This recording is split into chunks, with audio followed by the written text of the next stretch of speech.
Hello and welcome to the fourth annual Chicago Responsible Jewelry Conference.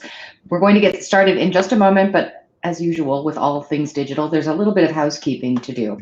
So the first thing I'd like to do is make sure that you can see and hear us.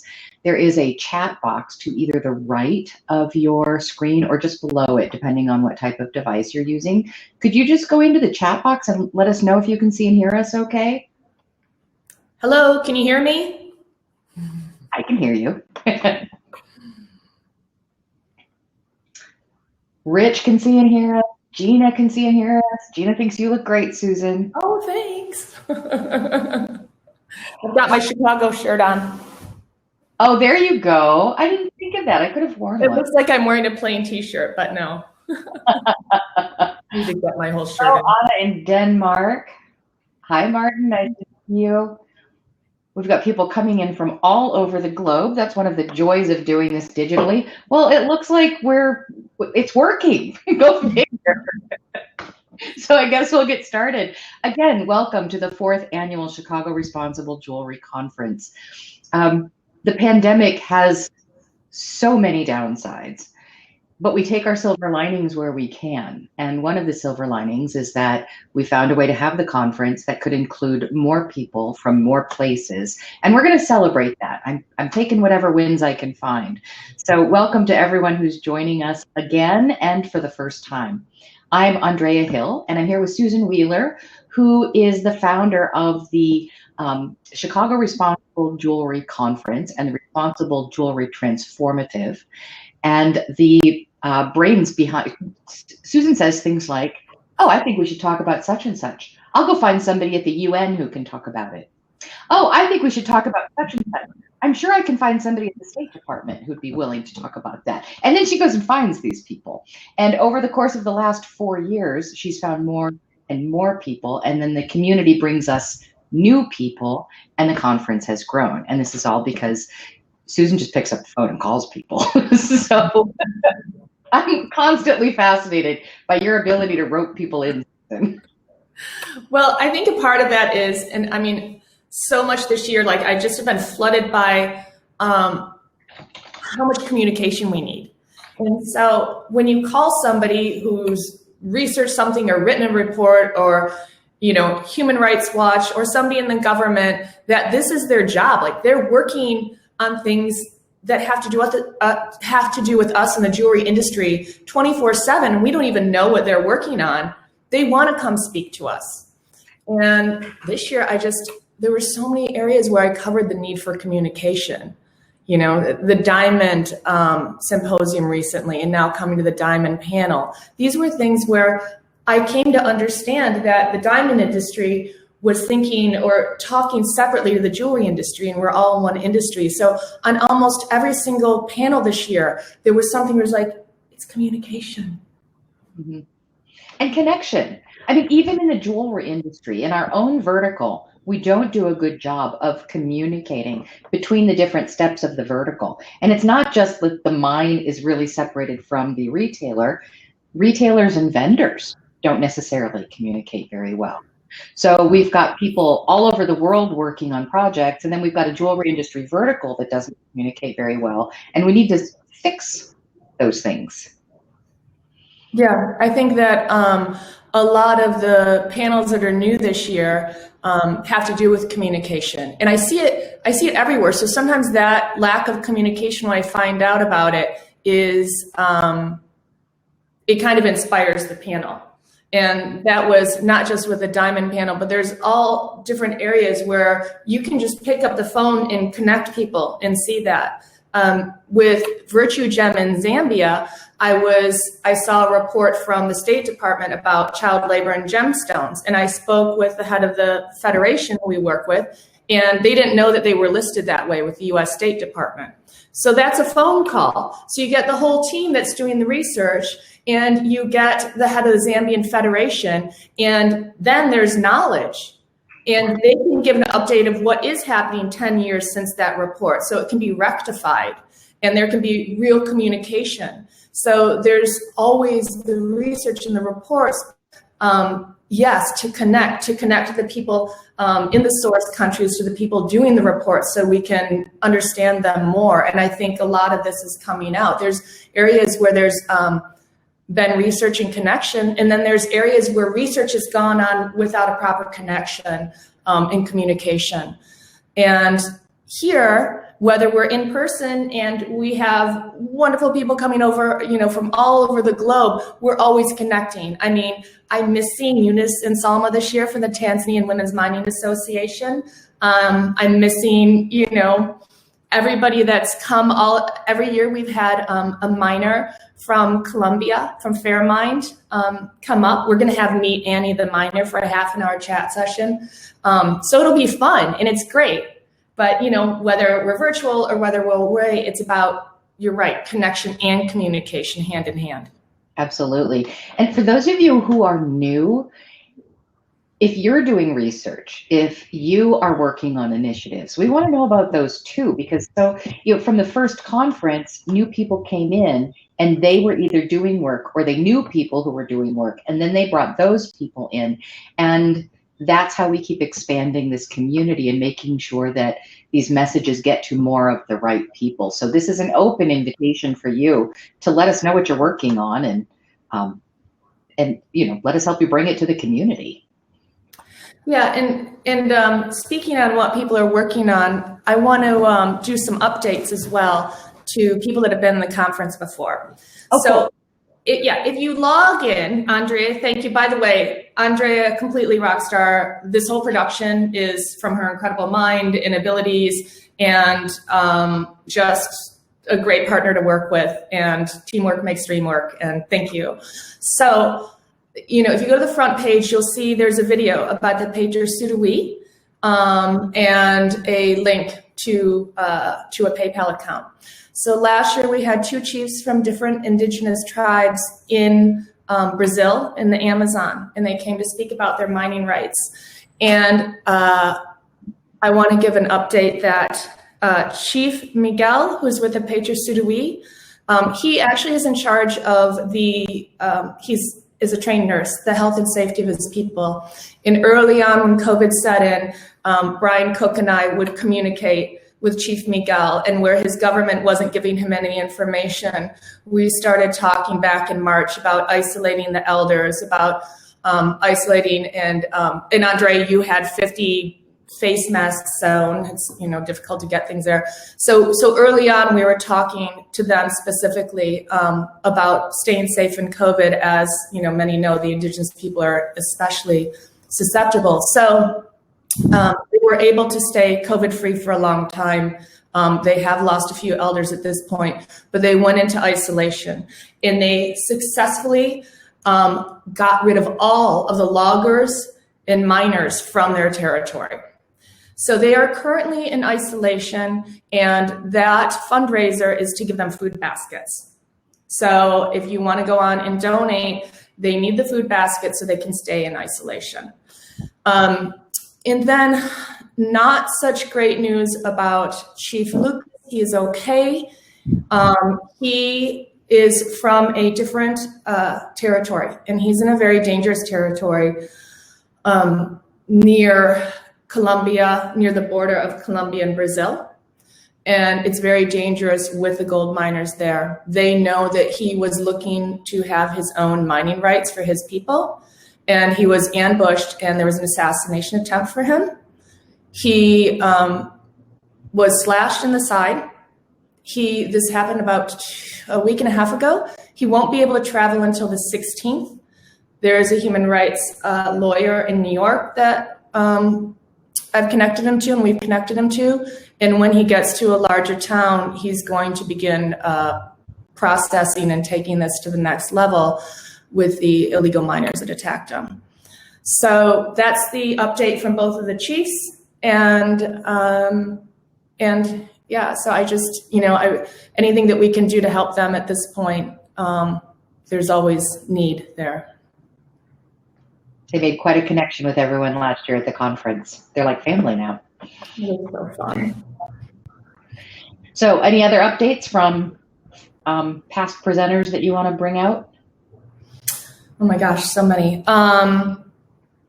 Well, the Diamond Symposium, which was recent, we'll talk. I don't know how much the panel will talk on it, but there's a letter going out. We have a letter prepared for people to sign to help save the girls in Morangi. And that will go to the Zimbabwe Consolidated Diamond Company. And that was written by a human rights lawyer as well. And for those of you who weren't on the Diamond Symposium a couple of weeks ago, we had interviews with some of the people in Lesotho and Zimbabwe in particular. And one of the women who lives in a community near the Morangi minefields in Zimbabwe made a very passionate plea. She said, please save the girls.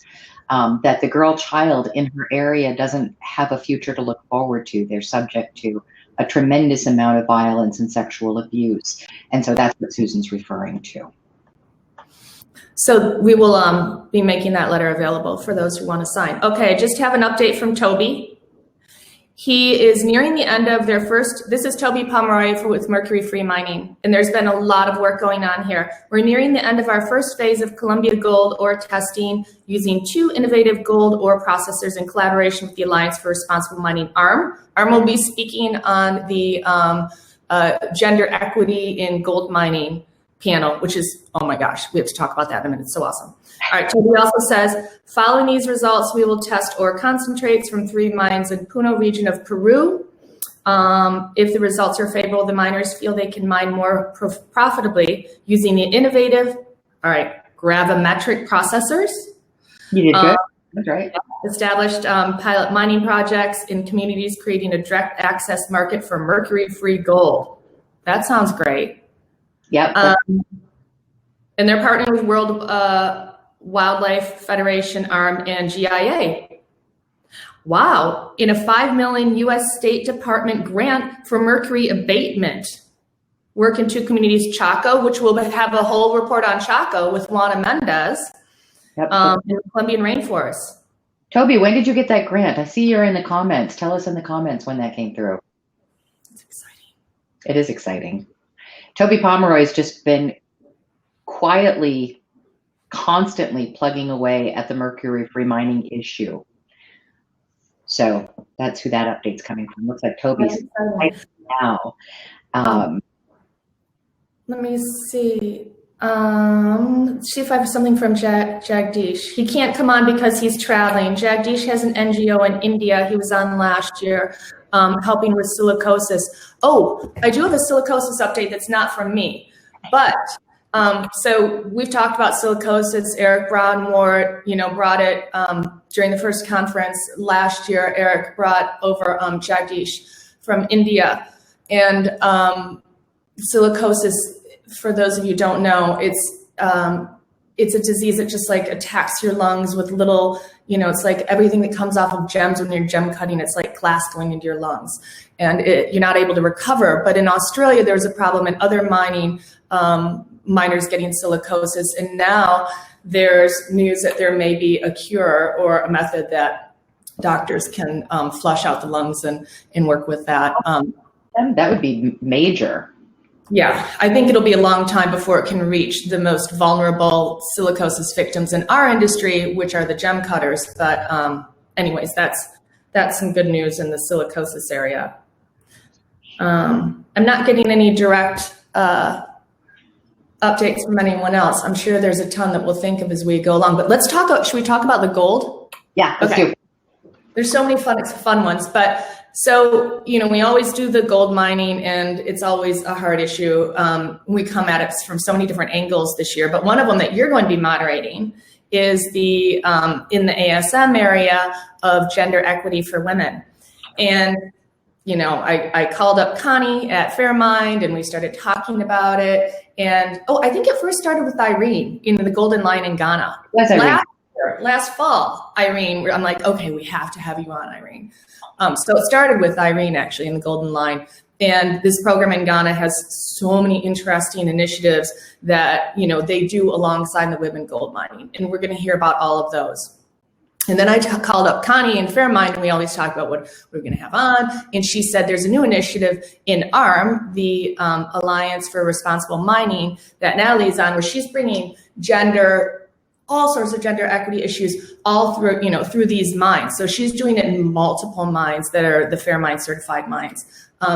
Things like, when we were talking about, it's really interesting, like if you talk about gender-based violence, rather than just talking to women, like having everybody in the room, having the whole mine in the room, everybody that works, so the men and the women, and talking about this as a group.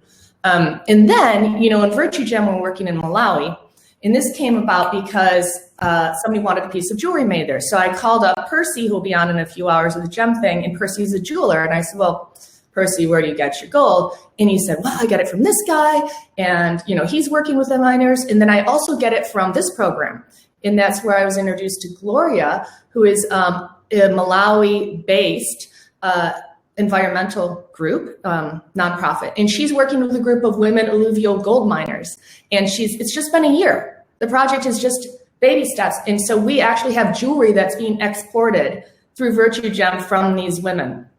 So you have like ARM, that's been around for a while and doing all of this, Golden Line, both very established in different areas with a lot of funding. And then you have Gloria, who's just doing this, on her own in Malawi, and it's only been up and running a year. So I love all the different perspectives coming in. Well, and then we also have representation on and off throughout the conference from the various leaders of different women's mining associations in Africa. You'll be hearing from Polly Mundia, who's with the women's mining group in Zambia. And then, let's see, who else? Well, we don't have the women from Tuwoma speaking what you're doing. I know. But there's so much activity around gender equity and in mining around the globe. And these initiatives have been going on for a while. And it's fun to connect everyone together so they can see what's going on in each other's initiatives so that we can support each other. Yeah. And about the conference, I often get from some of the, people well-meaning, some of the men that I have speaking on, and I say, well, who else, let's talk about this panel. He goes, well, I want to see some women on, we need to represent women at the conference. And I'm always like, well, look at the list of speakers. This isn't on purpose. This is just the way it is. So it's fun. And it's good. Yeah. So Moyo and the women of Tuwoma won't be on the Moyo session, but just even the Gem Boutique today is going to be so much fun. We do start with Moyo. Stuart and Monica will be on, and it's a gem show, but it's always so much fun, and we have so much fun together, whether members of this group are doing Ethical Gem Fair in Tucson or in Chicago at the Responsible Gem Boutique. So I'm really excited to be able to include it virtually. Mm-hmm. And thank you for we have the you built a whole shop on the website, Andrea. It's amazing. We have to thank Kirsten for that. She labored over the shop on the website, and people are already shopping. We've already got orders. Great. I know. So we'll be able to support our gem. The gem fair is so fun. Like, I just remember last year, everybody packed in that room. There was just such a hum of activity. And of course, it's always exciting to be able to find responsible gemstones.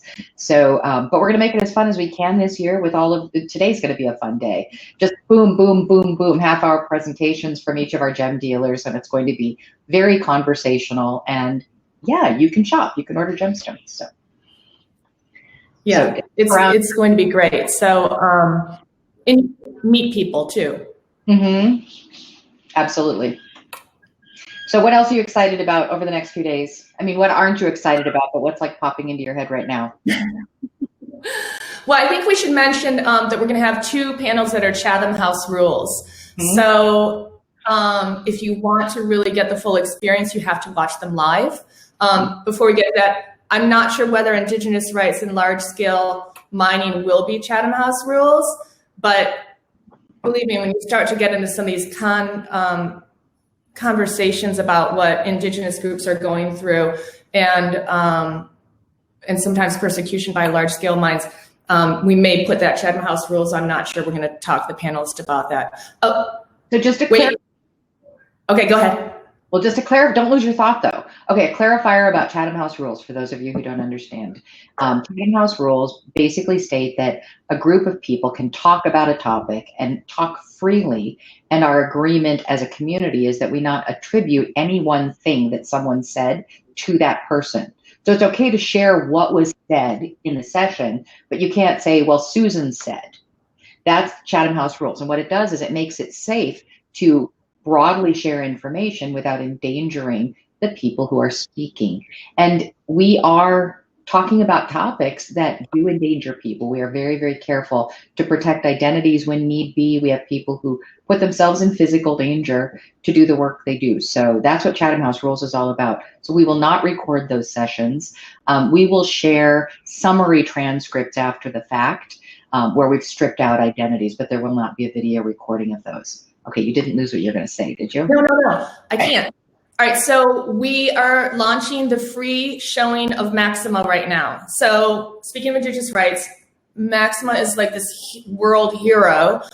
She's a Peruvian woman who, worked like anyone else, she and her family, to buy this little plot of land.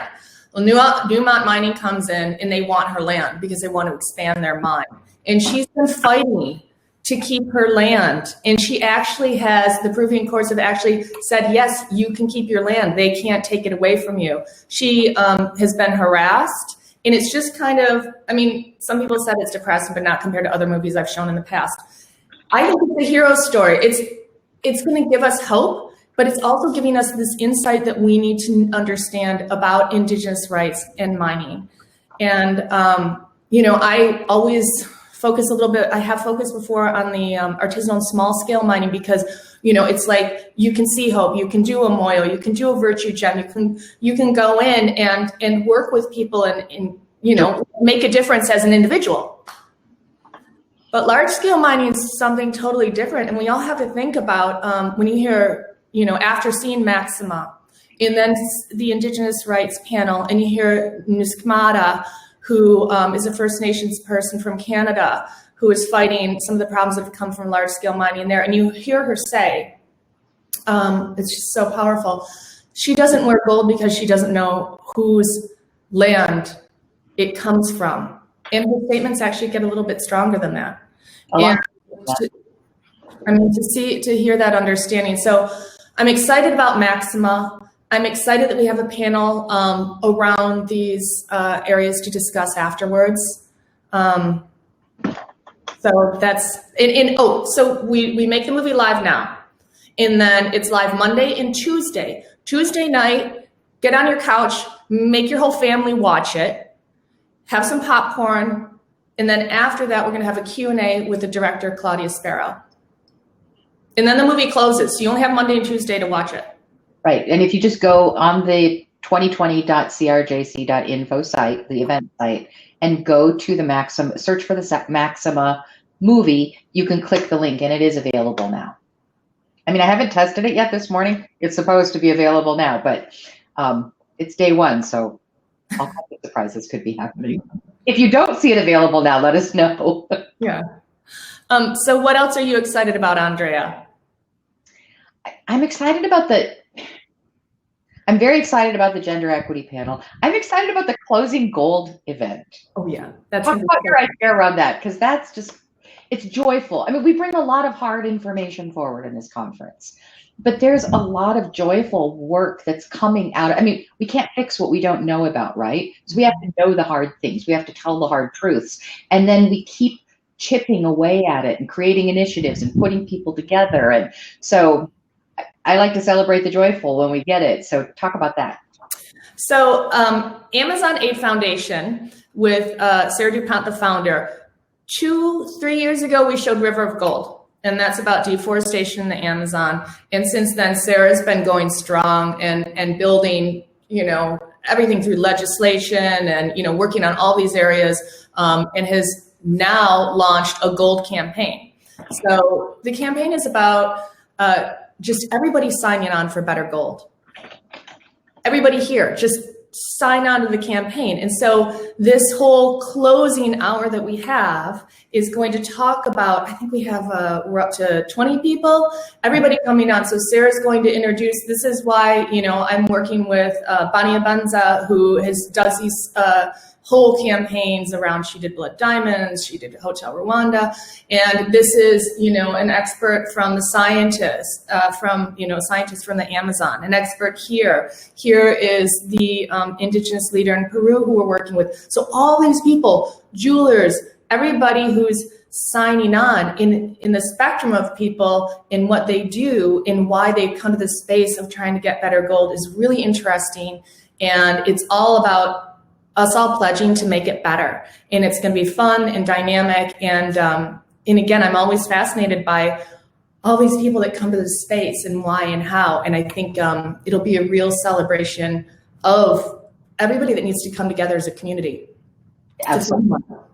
Well, and what we're celebrating, the joyful thing is action and progress. So sometimes people come to the conference for the first time and they're like, oh, there's so much to do. And there's a lot to do.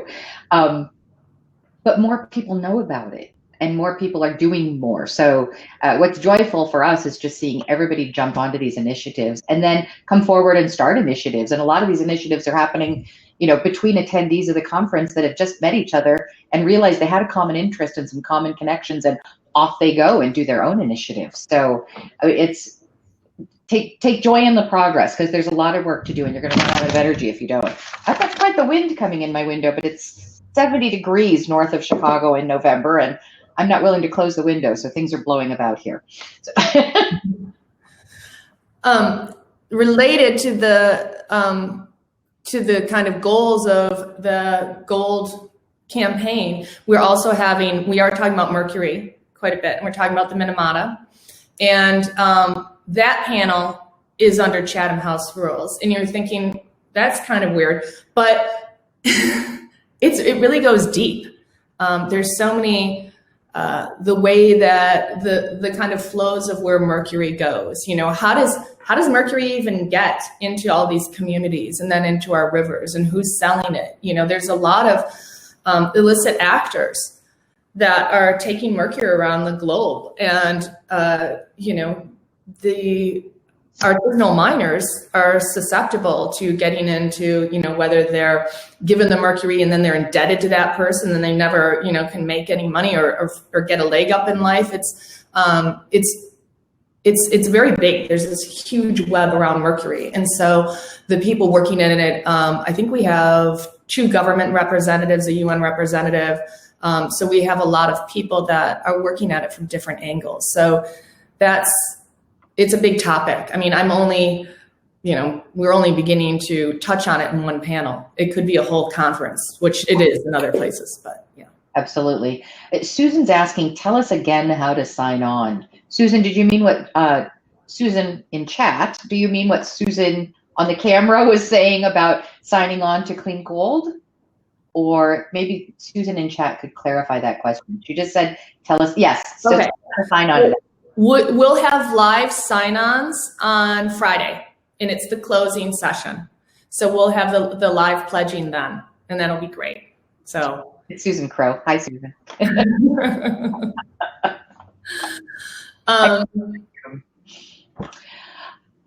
Let's talk about, okay, we talk a lot, Susan Wheeler has been bringing forward the UN Sustainable Development Goals, or SDGs, for several years now, incorporating them more and more into the content of the conference. But Susan, I think it would be helpful if you talked with this audience about the SDGs to make sure everybody's sort of on the same playing field as we go through the conference this week.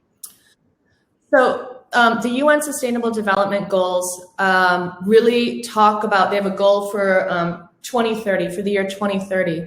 And there are 17 different goals, and they have, Andrea, I don't have them in front of me, so I can't, but clean water is one. So it'll talk about initiatives where people are working to get clean water to people globally. And there are gender equity is another one. And it's all of these areas that they've come up with that we need to address and tackle in order for everyone to be equal and in a good place, and for there to be equity throughout the globe in the most vulnerable countries as well as, our own countries. So it's a global effort, but I like to use it kind of as a language instead of, we can use fair trade, but this is so much more expansive. And I think if we in the jewelry industry start linking everything and thinking about what areas we can address.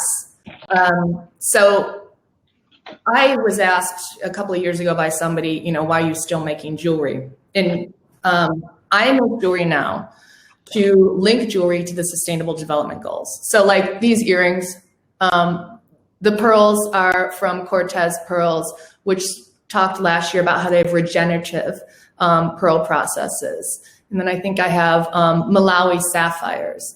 And that's an area where, Eric Brown, when he was working in Malawi, was investing in a school there, investing in the ASM community, and then Morganite from Nigeria. So each of these areas, and that was an investment in ASM where there's projects going there. And then the gold is, Fairmind, where you have multiple, where the premiums are spent. You can look and link all those premiums to almost any Sustainable Development Goal SDG.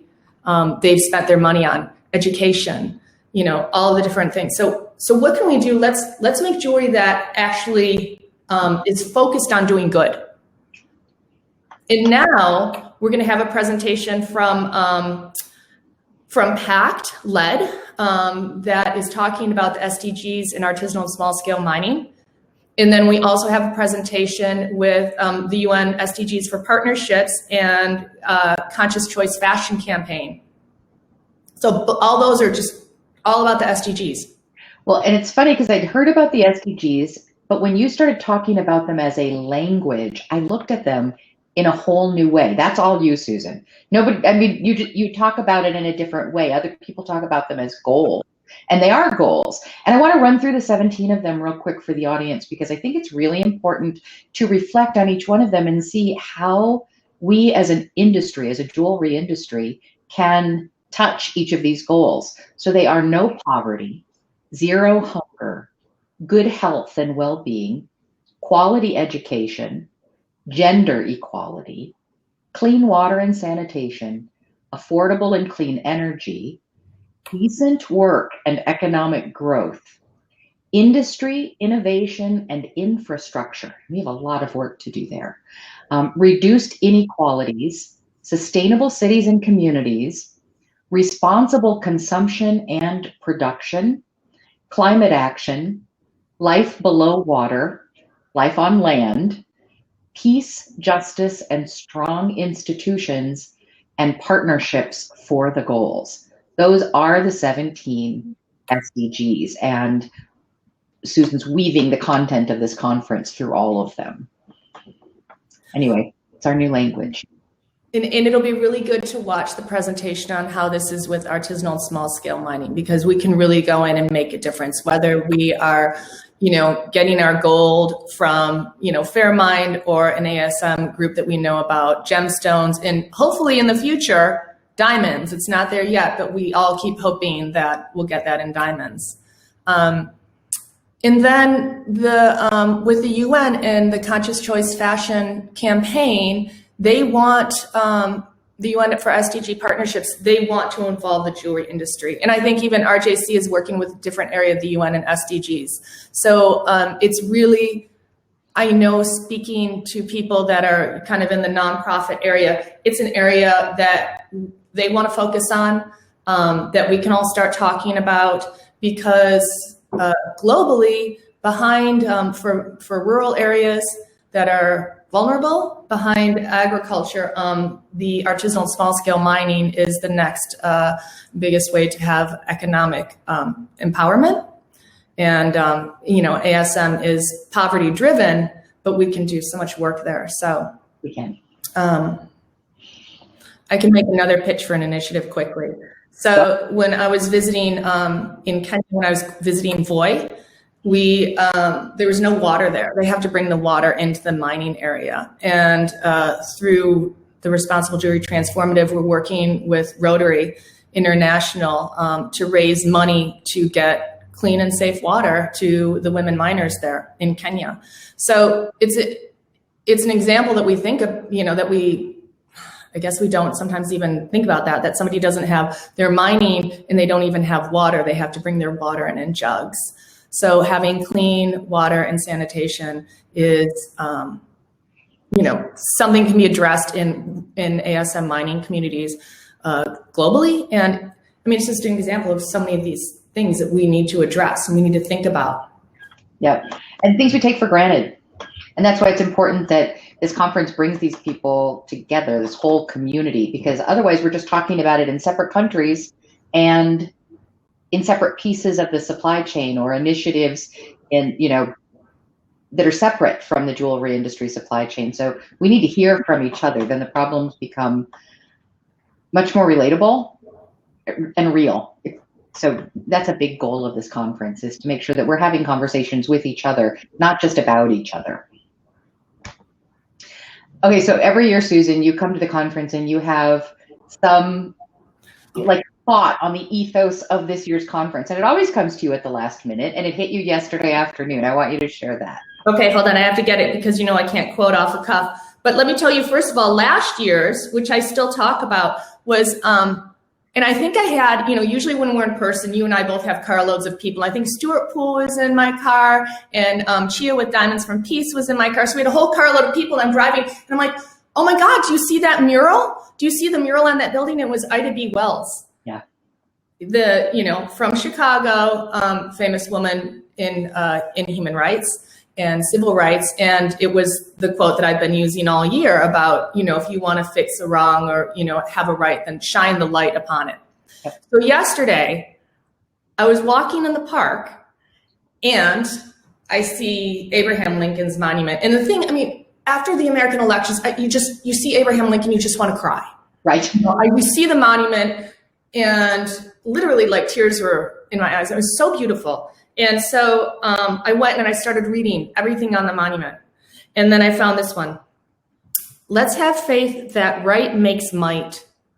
And in that faith, let us, to the end, dare to do our duty as we understand it. And so again, it's communication. And I'm thinking about all of this. There's been a lot of talk about ethics in the jewelry community, ethics. And one of the things that comes out is if you're doing your best and you don't know about something, but you're doing your best, then you're ethical.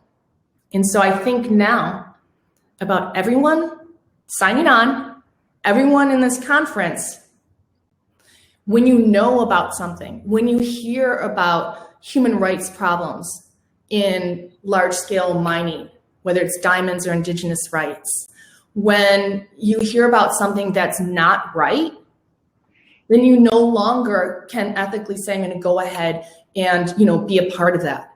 Because Lincoln says, dare to do our duty as we understand it. Understand it. So this conference is bringing an understanding to our duty.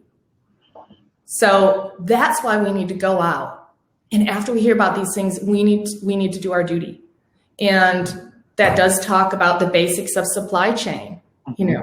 Don't have something in your supply chain. Now, if you know about it, if you know that there's something that's not right in your supply chain, somebody's getting hurt or the environment's getting hurt, it's your duty to work on that.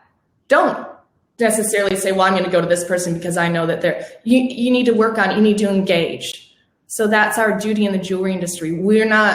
Unfortunately, we're not just making pretty jewelry, without causing harm. We have to really work hard at it because it's hard. It's hard work. And I have a hard time spitting this thought out, but we all come to the responsibility journey from different places and at different levels, and you get to arrive where you are.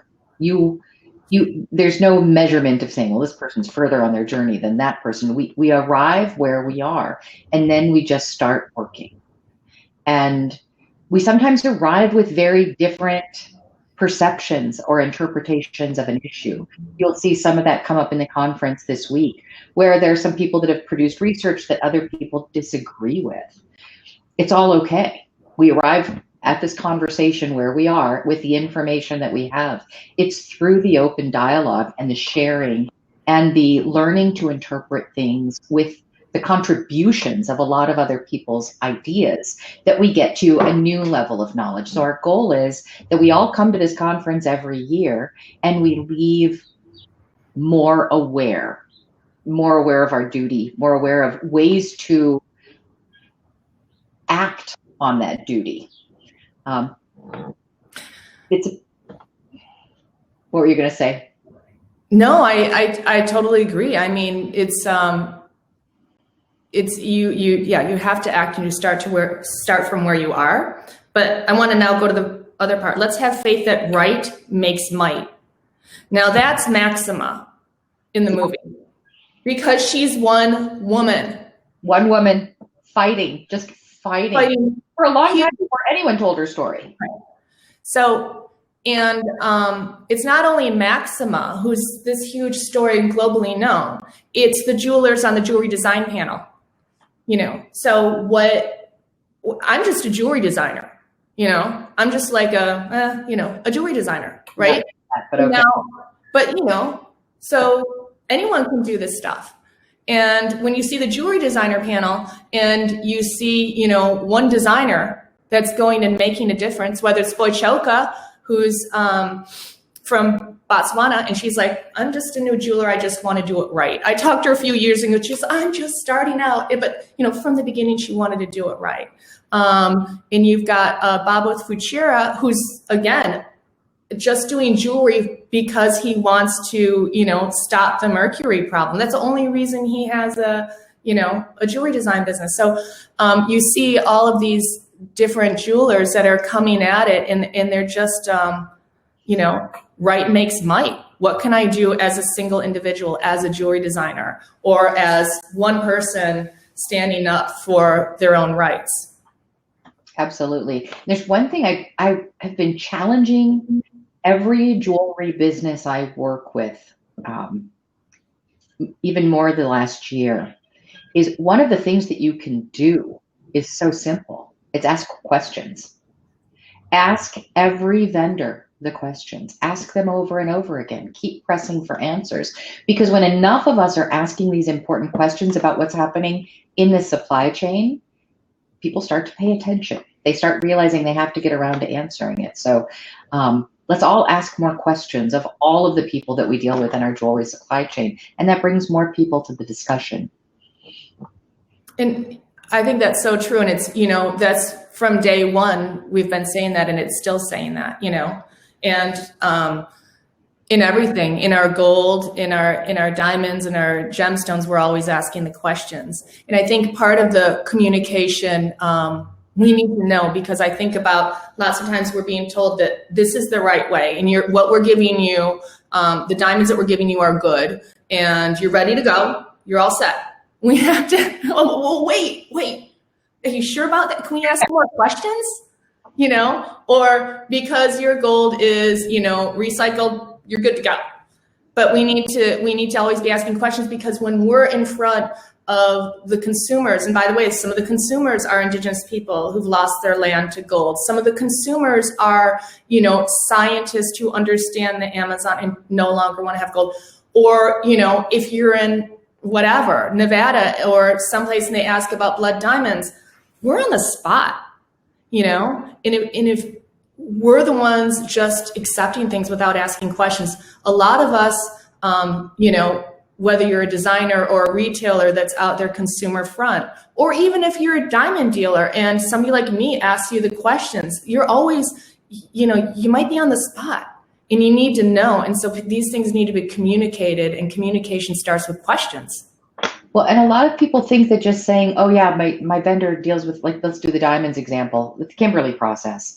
Well, when you attend the large scale diamond mining panel, which you need to, because that's one of the Chatham House Rules panels, so we won't be recording it, you're going to hear from people, like Ed Asher, who's president of the World Diamond Council, and they'll share what some of the challenges are with achieving change within the Kimberley process. So people are trying to push for change, but that doesn't necessarily mean change is happening. So you need to understand these issues so that when you ask questions and somebody say, oh, it's a Kimberley process diamond, you know to press further. Yeah, we still have areas where we don't have transparency, and it affects our sourcing a lot. I mean, with diamonds, we need more transparency, and understanding the system is really. I don't understand that system. I don't. I've been studying it for so long. I don't get it, but we'll try and understand it more with that panel. The system of trade that's been in place for centuries. Yeah. And so the behaviors of that system are very, very entrenched in very opaque, verbal agreement-based trade networks. So peeling those kinds of systems apart is very difficult to do, and it takes a lot of energy. And we need to throw ourselves as an industry in support of, like, the World Diamond Council achieving some of the objectives they're bringing forward when they sit there at the table, or the Kimberley Process Civil Society helping them achieve their objectives when they're sitting at that table. So it's not just the governments and their representatives in the Kimberley process, which otherwise are going to be paying attention to a lot of different agendas.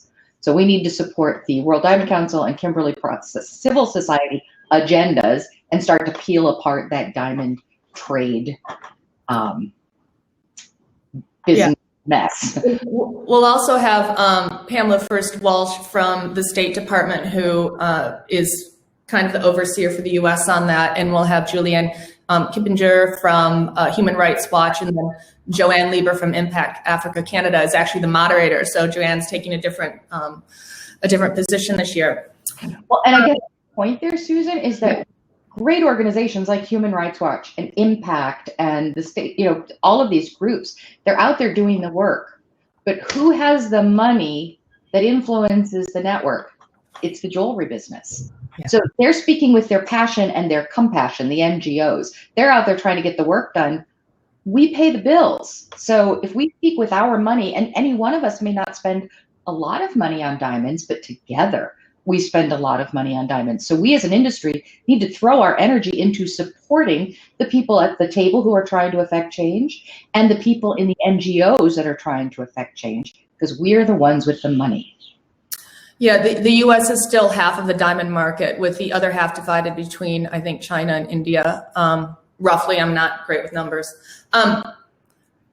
So the other one we haven't talked about is the gemstone panel with Monica Gachui is moderating, and we have Mukasiri Sambata on that, and Chico Mandana, and Marcina Hunter. Mm-hmm. So this comes into conversation so many times. So, a lot of you know that I have the program Virtue Gem, which is under the nonprofit with Monica and Jess Hudson. And we're working in Malawi and Zambia. And of course, she also knows Kenya very well. So one of the things in Malawi that Percy and Chico are talking about in the program is, oh, we have such beautiful rhodolite. Our rhodolite's so great, and it's going out to other countries. It's going to Tanzania and other countries, and they're taking credit for it. And our rhodolite is most beautiful. And that's fun, and that's great. And there's countries like, when you look at Kenya, and the pride in the Savarite. Mm-hmm. But it comes down to much more of this. So Mukasiri, who used to be with Zella, the Zimbabwe, Zella's like a law firm. Now he's with Mukasiri's moved over to the African Tax Justice Group. Got that right, Andrea? And so actually he and Monica at his conference in the middle of the night, our time US, just had a panel on this where she was talking more about gender equity in Kenya and similar things. And so we're talking about like the taxes in and out of Africa, in between countries. And then it's also linked to the aid, like how much aid do we put into Africa? And then how much are they losing in taxes? Yeah. So a lot of this, he can look at the bigger scale and knows the numbers for that, which is really interesting. But it sounds like, okay, we're talking about rhodolite, or we're talking about Savarite, not even the big gems, but it's not just the pride in the beautiful gems. It's the taxes that are lost when things are going across each border. So to be able to really get more empowerment and equity, whether it's the tax money or whether it's the, the money getting back into the ASM community, we have to look at the way things are done. And that's why, you have Moyo using provenance proof with Googlen Labs. We're using it at Virtue Gem. What is great about Mind to Market? What is great about, blockchain and knowing where gems come from? It's not saying that everything on the ground where you're getting your gems is, bright and shiny and perfect the way that we want to see it. But it's saying we know where that's from. Let's talk, let's engage, let's, work on what we have. But then also let's make sure that when we export those gems legally, that we are exporting those gems legally, it's giving the money back into the country. And speaking of this idea that it's not just solving, it's not just mercury at the mine, it's not just child labor at the mine, it's not just environmental issues at the mine. Those are all important, but it's also all of those aspects of transport to the time it leaves the country. And there's a lot of infrastructure that we need to understand so we can help be active around influencing it or supporting our colleagues in these countries so they can address it. So that's, getting a deeper understanding of the issues in the places where we get our source materials from is very important. Yeah, I mean, look at our own country. We had to dump a bunch of tea, in the ocean to get some justice there with taxation. It's a major tax justice is a major issue around the world. Yeah. So that's really interesting. I mean, it's always fun, of course, to talk about gemstones, but really we're seeing where what we've been talking about for years and having, knowing where your gem's coming from, making sure they're legally exported is really important. Absolutely. So it's about time for Susan and I to start wrapping up this launch of the conference. I want to know if there's any other questions from the audience for us. Pop them in the chat box so that we can address those before we close. The other, somebody had asked what the Chatham House sessions were to make sure they watched. It's the Large Diamonds panel, Large Scale Diamond Mining. It's also the Mercury panel and possibly the Indigenous Rights panel, but we're not sure about that one yet. We're waiting for an answer. Hi, Botsoko. Let's see. I'm looking to see if there's a question in there. Oh, no, just a great thought and a greeting. It's nice to see you too. I can't wait for your session. Did we hit all the panels? We didn't hit all the panels, but go to the event website and look at all the sessions. We've been adding descriptions frantically for the last few days. So there's more descriptions in there about each of the sessions. Oh yeah, Tim McCree, we have the Tiny Toolbox finally. Initiative, yep. That's coming Friday.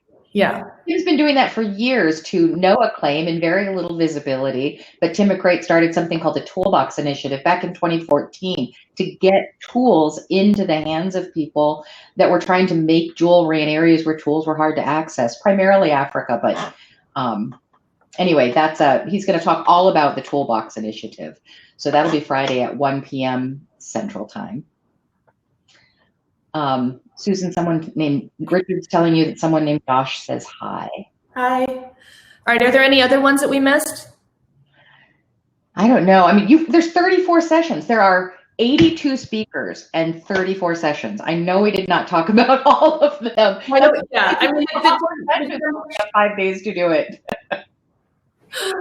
The gem shop's going to be so fun, though. So that's all today. Yep, that's all today. It's going to be a blast. Yeah, honestly, I'm looking, Susan. It looks like we talked about most of the sessions. Hemant Shah is going to do a presentation on ethics and natural ecosystem. So fun. It's so fun. He's all right. We're always we need more connection with India and the jewelry community there always. And he's totally it. He's the real deal. 2 seconds. When I first saw his jewelry, I'm like, what? this looks like, it looks like fine jewelry. And this stuff that he does, he brings in all the ancient jewelry techniques in India, and he's teaching people the ancient techniques, but then he does everything with recycled metals and in bicycle parts. And he works in man-made gems because he wants everything to be totally clean. And he's just so fun. Great presentation. Yeah, he's really, really fun to listen to. Talk about Pat Severid's session. She'll be doing a session on Friday also. So Pat now is at University of Delaware. She's always doing great work. She has, led the Jewelry Development Initiative for years. And so she'll be doing updates on all of that and on their programming, which is great for anyone who wants to really, get a certificate and dive deep into jewelry supply chains and sustainability. And always remember that the Jewelry Development Index is there. Like, if you're like, I wonder if I should get some lapis from, Afghanistan, or, I wonder what it's like in this country if I should do that. They have countries that they've researched, and they've researched the positives, and it's a whole scale, it's a whole index. So I said to Pat, let's keep on reminding people that this is there, and you have, it's so nice to have tangible research when you're asking these questions that we need to ask. Absolutely. I think the only other session we didn't really talk about was, and it's something that Susan and I talk about a lot, one way or the other. There are a lot of things that reinforce inequities in systems, but one of those things is language. So if you want to start dismantling systemic inequities, we look at language. So we're going to talk on, is it Thursday, about Susan's press to change the term native cut terminology and how the industry responded to that and where we are with that. Yeah, that'll be a good one. That's another chat. That'll be, language. It's important. That's why we have the jewelry glossary. Absolutely. Absolutely. So I think that's our update, and I'm not seeing any other questions come in other than Tossie's asking what search resource was it? Oh, Jewelry Development Index, which I think still lives on the Sustainable Development on the hub, but I don't know, maybe Pat or somebody, it might have been moved to the University of Delaware website, but the Jewelry Development Index, if you Google that. And they usually do 2 countries at a time. Yep, and I'm picturing her PowerPoint in my head, and I think she's got some links in there, so we'll share those links. All right, so, and Crystal wants to know what's the certificate you mentioned. I don't know. What certificate? I'm trying to remember too. Sorry, Crystal, we've blanked. Anna, to go to the online shop, you just go to the Responsible Jewelry Conference website, and I'm sure that either Kirsten or Rachel can drop the link in there for you.